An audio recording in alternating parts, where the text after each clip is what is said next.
মোল্লাতন্ত্র কিন্তু ইসলাম নয়, ইসলাম কিন্তু মহান।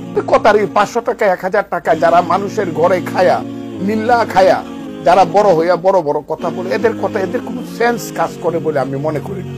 আসসালামু আলাইকুম ওয়া রাহমাতুল্লাহ। প্রিয় দর্শক, অধ্যাপক ফজলুর রহমান সে বিএনপির একজন নেতা, তাকে নিয়ে আজকে কিছু কথা বলবো।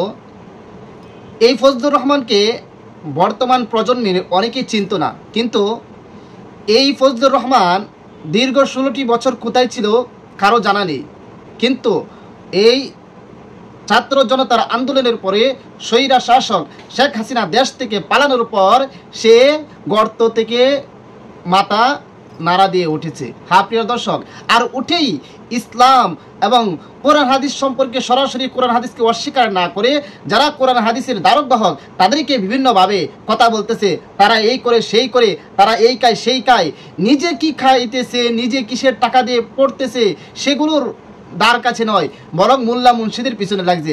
আর মোল্লা মুন্সিদের পিছনে যারা লাগে তাদের আমরা সবসময় আমাদের বড় বড় আলেমদের কাছে শুনে থাকি, যারা আলেম ওলামাদের পিছনে লাগবে বুঝতে হবে তার জন্মের সমস্যা আছে, তার জন্মগতভাবে তার মধ্যে সমস্যা আছে, তার রক্তের মধ্যে সমস্যা আছে। এই অধ্যাপক ফজলুর রহমানের হয়তো এটাই আছে। প্রিয় দর্শক, এই ফজলুর রহমান সম্পর্কে সে বাংলাদেশের কওমি ওলামায়ে কেরামদেরকে, আলেম ওলামা যারা আছে তাদের সম্পর্কে কি কথাগুলো বলতেছেন, অথবা তার সঠিক উত্তর দিয়ে দিলেন বর্তমান বাইতুল মুকাররমের খতিব আল্লামা মুফতি আব্দুল মালিক হাফিজাহুল্লাহ এবং শেখ আহমদুল্লাহ সাহেব। ওনারা তার প্রতিবাদে কি উত্তর দিয়েছেন সেগুলোই আজকে আপনাদের সাথে শেয়ার করব। তাহলে আসুন আমরা ভিডিওটা একটু দেখে আসি।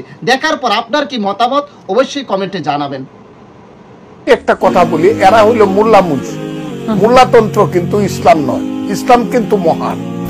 ভদ্রলোক আছে সরাসরি শরীয়তের উপর আপত্তি করে না, ইসলামের উপর আপত্তি করে না। ইসলাম তো অনেক মহান, কিন্তু মোল্লাতন্ত্র এটা হলো সমস্যা। সমস্যা মৌলবীরা করে, ইসলাম অনেক মহান।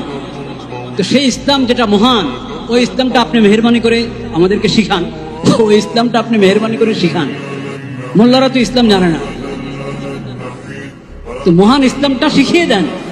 তো কিছু ভদ্রলোকের এই অবস্থা, আসলে ইসলামের উপর আস্থা নাই, শরীয়তের উপর আস্থা নাই, কোরআন হাদিসের উপর কি নাই, আস্থা নাই। তো সরাসরি কোরআন হাদিসের বিরুদ্ধে বলে না, ওটা মৌলবীদের উপরে ঝাড়ে। এদের কথার 500 টাকা 1000 টাকা যারা মানুষের ঘরে খায়া লিল্লা খায়া যারা বড় হইয়া বড় বড় কথা বলে, এদের কথা এদের কোনো সেন্স কাজ করে বলে আমি মনে করি। রাজনীতি করতে গিয়ে, নেতা হতে গিয়ে মানুষের কাছ থেকে চাঁদাবাজি করে টাকা নেওয়ার কালচারে যারা অভ্যস্ত, এই কালচারে যারা ডুবে আছে, তারা যদি আলেম সমাজকে বলে 500 টাকা 1000 টাকা মানুষ আল্লাহর রাস্তায় দিলে খায়, তাহলে এটা হলো চালনি সুইকে যে বলে তোমার পেছনে ছিদ্র আছে, ওইরকম। তো মাকে বলবো এদেরকে পেটে ধারণ করো না মা। বা ইভেন মৌলানা মৌলভী সাহেবদের পরে যে মায়েরা বোনেরা তাদেরকে বলবো তোমরা এদের বাচ্চা পেটে নিয়ে নারীদেরকে বলছে তোমরা এই মোল্লাদের সন্তান পেটে ধারণ করবে না। এত বড় জঘন্য বেয়াদব বাংলাদেশে আরেকটা কেমনে জন্ম নিয়া এই ফ্যাসিস্ট পরবর্তী 5ই আগস্ট যেই সময় জালেম পলায় গেল, এরপরে এই জালেম কেমনে থাকলো এটা আশ্চর্য লাগতেছে। এত বড় জঘন্য বেয়াদব। ধর্মের নামে ব্যবসা শুরু হয়েছে।